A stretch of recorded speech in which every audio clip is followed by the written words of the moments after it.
All right, what up, what up, what up, what up? You already know what to do. It's your boy B Phil, and it's time to learn something new. So, today we're gonna do a few things. So, we're gonna talk about the latest release by Meta, which is the Llama 3.1 series of models. We're gonna show you how you can go ahead and implement it in AdalFlow, and then we're gonna see how this performs across Olama, Fireworks AI, utilizing Light LLM. So if that's something that you came to see and you're a builder, because that's what we're gonna do today, then ride with me. Yeah, something like that. It's a rap. It's a rhyme. Let's go. All right, so let's talk into this. So introducing Llama 3.1, our most capable models to date. And looks like we got a 405 billion parameter, a 70 billion parameter, and an 8 billion parameter. So right here, this is a big boy, big boy. And we're going to talk about some cost comparisons as well, just because we want to understand how much it's going to actually cost to run on our own. And then, of course, across the model providers that we're going to use. So, model evaluations, it looks like it's pretty good, right? It can hang in some of these categories with 4 Omni and 3.5 Sonnet. You see here the highlighted sections. You could probably barely see this, huh?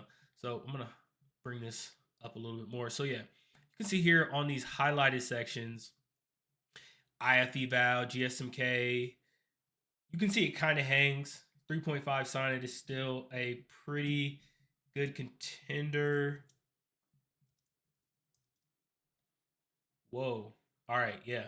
So we can see that Sonnet is still a pretty good contender. Then we have the 8B model. Of course, it's destroying 3.5 turbo. We should have already known that, right? We should have already known that. But you know, it's contending. It's doing good. It's hanging with Gemma 2, which is a pretty capable model. I don't know why they compared the 70B to 3.5 turbo. Maybe they just wanted to put this on here so they didn't have another table to show, which is fine. So, of course, model architecture. If you want to learn more about what Llama 3.1, how it's built, what it can do, how they trained it, go check out this blog post. Now we're just going to go look at Olama and look at how much memory this takes in a quantized form. So, of course, on their blog page, you can see that this raw model is indeed available via Hugging Face. You have the models here. You have the raw model. You have the instruct tune model. But we're going to look at Olama today. So Olama gives you the 8B, 70B, and 405B quantized, it looks like. So if we look at the 405B, it takes a whole whopping 231 gigabytes of RAM, VRAM, if you will. The 70B takes 40, and then the good old 8B, 4.7 gigs. So we can run that locally, thank goodness. But what I also wanted to show you is if you wanted to take the route of even just hosting the quantized model, what would that look like? And so I brought up this Vantage website, and it's going to go ahead and give you the pricings for NVIDIA H100, which has 640 gigabytes of video memory. This is going to cost you on demand $71,773. If you got a 3-year reservation, you could get it for $31,504 per month. And of course, you work with Autopilot here. They're going to try and help you out. Now, for some context, if we look at this is a 48XL, I'm pretty sure they might have smaller P models. So if we were to clear our filter here, let's go ahead and look for the P4 model. Yeah, so they have a P4D and a P4E highest performance GPU. So 96 vCPUs. I wonder if we can't see the memory on these. So let's just go ahead and click into these. And I just want to give you some context of how much this actually costs to run. So this is 320. So this P4D would probably run it. 640, we don't need that much capacity. So if we're looking at this again, right, 230 gigs, this is 320 gigs. So if you're running this P4D, we're going to select per month here. So it's going to run you about 24 grand a month on demand. Now, spot, of course. Then you got the 3-year reservations of $9,124. So basically, what I'm trying to tell you is you have to think about how much is it going to actually cost me to host this model if I'm going to do it, because this is an open source model and it gives you that flexibility. However, you want to think about the cost, and then you want to go ahead and look at some of the APIs. This is my opinion, by the way. Take it with a grain of salt and do what you will. So if we go ahead and look at some of the model providers that we're going to use today, we can see here on Fireworks AI, they actually have this hosted. So they have 3.1 405B, and you can see it's $3 per million token. That's pretty reasonable for a big model, but we'll see how it performs and see if it actually is reasonable. So you see this 3.170B instruct model, that's 90 cents per million tokens. And of course, we talked about this the other day, but if we say GPT 4o mini cost, we want to see this is 15 cents input on a million tokens. And this is a really fast model. I'm not comparing this small model, this smaller. We're not sure the parameters. I don't think we are. I didn't read that too far into it. But if we're looking at the cost here, it's going to be 15 cents right here. So developers pay 15 cents per million input and 60 cents per million output. And of course, if you look at Haiku, we go here, our fastest model yet, it's 25 cents input and $1.25 output. So we want to make sure that the quality is up to snuff, y'all. We want to make sure it's good if we're going to be paying this 90 cents per million tokens for Fireworks. And then, of course, if you go to Together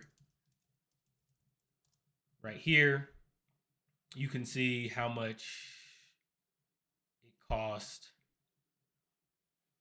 All right, so if we go to the models here, we can go all the way down here. Let's probably move to the second page here. Right, so if you look here, the 405 billion instruct is going to run you $5 input and $15 output. So that's you have to take this into consideration when you're using these models. Is it going to give you what you're looking for? And can you go with something just smaller to complete whatever task you're trying to achieve? Think about that. Something to consider. But now that we looked at all the pricing and all the good nitty gritty stuff that's super important when you're running any organization that's using this tech, let's look at how we can implement it in LiteRag, or newly renamed AdalFlow. So if you haven't heard, well, LiteRag renamed their library to AdalFlow. So in the code you're going to see it's LiteRag, but when they update it, it won't be this. So just keep that in mind if you're following along here. So I'm going to go ahead and bring up some code. And what we want to do first is we want to look at how we can go ahead and implement LLM. So if you saw, right, I want to use this Fireworks API. And I could directly implement this, or I could implement this inside, or I can implement a model client with LiteRag that allows me to leverage all of these different models. So that's what I'm actually going to do. So you look here, LLM, it supports a wide variety of models. So you can just scroll all the way down and we see Fireworks AI here. And it's saying you need an environment variable, okay? And once you install LLM, they have this function called, or rather this class called completion. And it's going to go ahead and take a model and some messages. So we'll just show you really quickly how you can do this on your own. So what you want to do first is you want to navigate to the LiteRag Git repository. And once you're there, you can go ahead and click this fork button. So you just click fork and you can go ahead and create a fork to your GitHub account. And once you create that fork, then you can just clone that locally. Now, the reason why we're doing it this way is because we want to have everything in a nice way so we don't have to go in like virtual environments and, customize all the random stuff. And then across these different environments, we have different stuff we've implemented. We want it all in our own single repository that we can create branches from, and we can pull updates from AdalFlow on the upstream, and we can just work from there, right? So once you have that forked, then you can go ahead and clone. And of course, you're going to clone it into a folder here. And then you just want to do poetry install. I've already done that.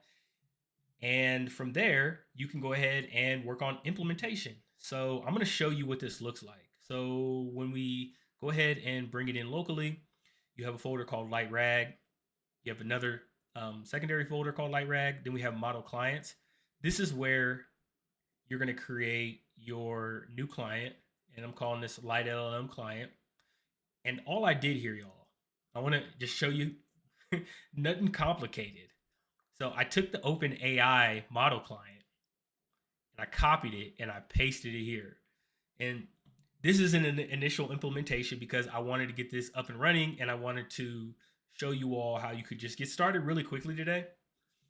But of course, you want to go ahead and handle errors. You want to go ahead and implement this in a way that is reusable and you're being thoughtful about what you're doing in this implementation, right? Because there's a lot of different ways you probably implement this. So I just did that. This is the Light LLM client that I implemented. So all I did was import Light LLM and I modified the class name. So I called it Light LLM client and it's going to be a type model client. Then I went ahead and modified this init sync client and init async client. And finally, I went ahead and modified the call here. And so here we know we have Light LLM. If we go back to Light LLM really quickly, you see here, Light LLM, we import this completions. We know that we can just call Light LLM.completions. And then we can pass in all of the OpenAI keyword arguments. And that's what we're doing here. So these API keyword arguments. And that's all I did. Nothing too complex. There's a lot of work to still be done here. If you're following this, remember there's a lot of work that you still have to do, like implementing this asynchronous call, implementing how you're going to actually parse the keyword arguments, because maybe you want to check if you're getting Together AI versus Fireworks AI. All these, or Fireworks AI, Together API key, all these different providers, you can work with them. Just make sure you're being thoughtful about the implementation. And again, I just wanted to show you up and running today. So I've implemented that and I've modified a local test that I have. So in the previous example, what I've done is implemented the Bodo3 function. So I get a S3 bucket, or I get all of the S3 buckets in an account, and I return those, and then I filter.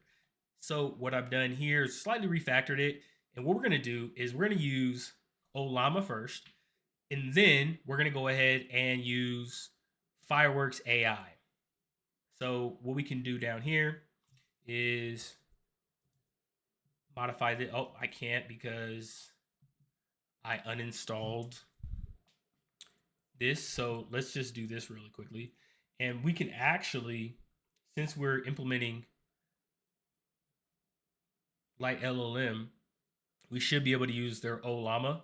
And this is how we call a model. So LLama / the model name. So we could still do this. And we're going to. So we just want to copy this and we say LLama model quarks. Great. And we want to prefix this with LLama / So now we can just say LLama model quarks. And of course, this is going to be the 8 billion parameter model. So I'm going to light LLM client. Now, there is one more step for this to run. I'm going to show you that in just a second. So once I've cloned this locally, I have just a local test inside of my local directory.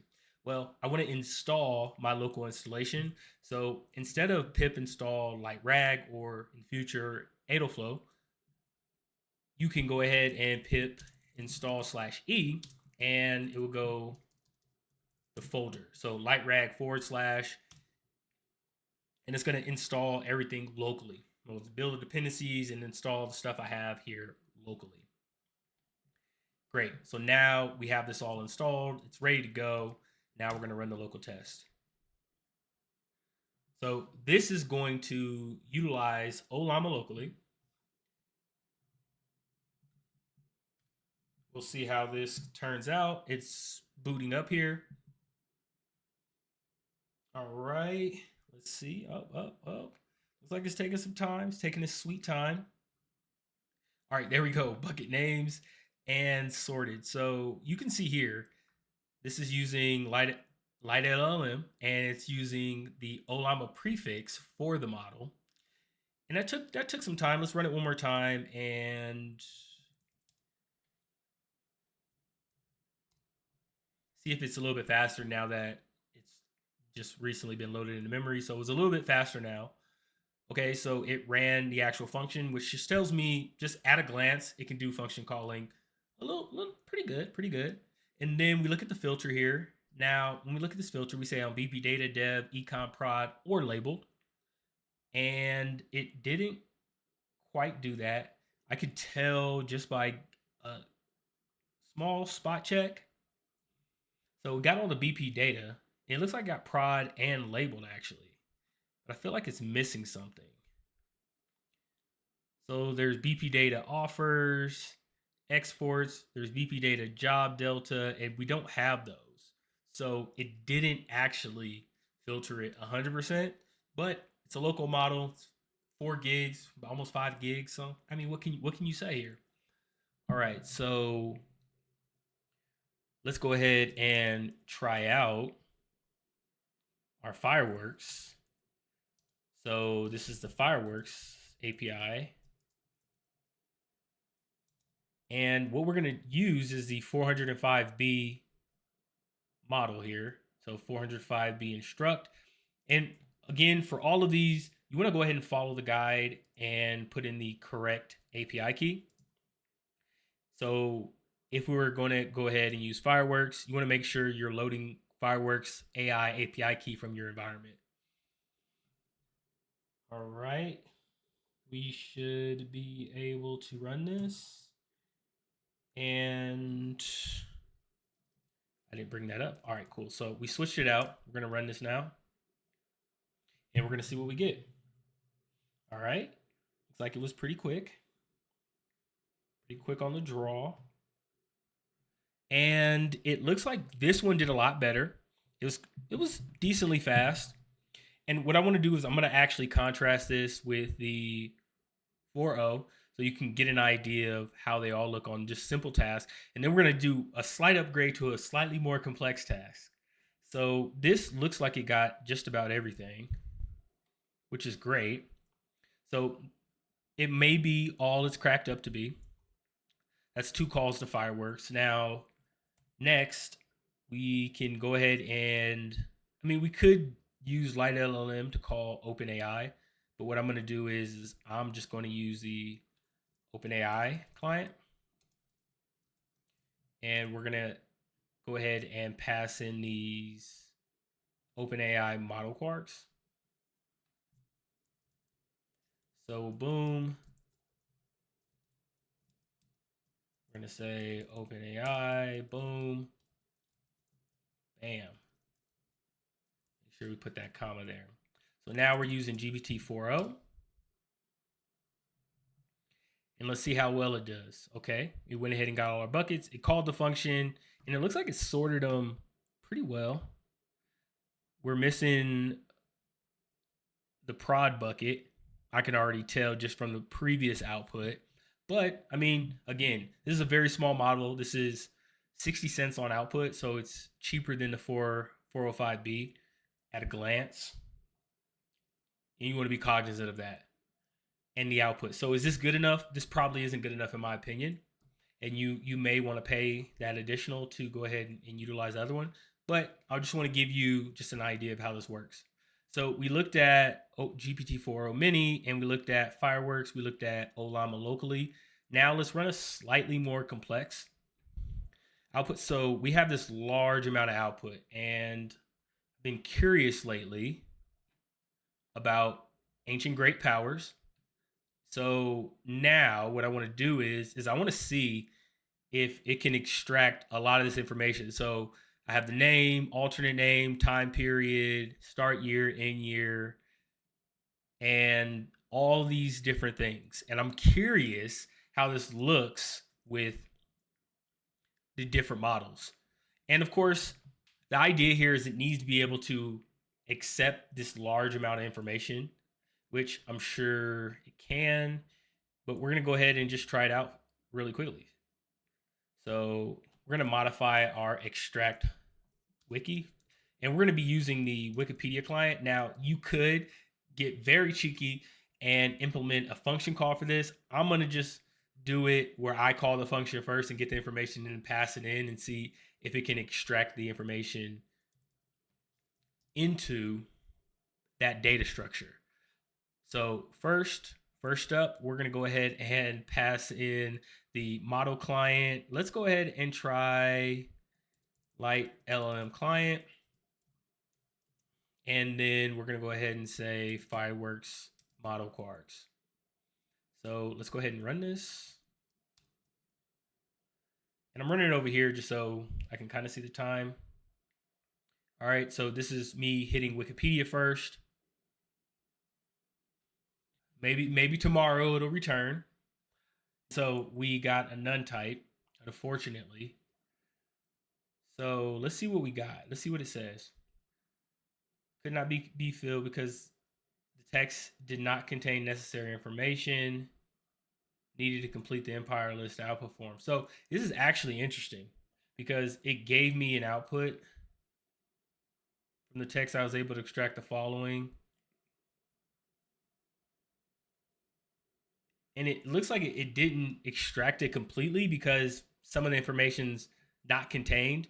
Now, when you look at this data structure, it's optional, so it doesn't have to necessarily extract it into it, but it tried to, and it's telling me, hey, I couldn't get everything, so I'm just not going to do it at all, which is quite unacceptable from my perspective. So let's just go ahead and check out GPT-4o Mini, and let's see if it can complete the task for us. So we're going to go ahead and pass that in there. We're going to run this again, and let's see how long this takes. Looks like it's working.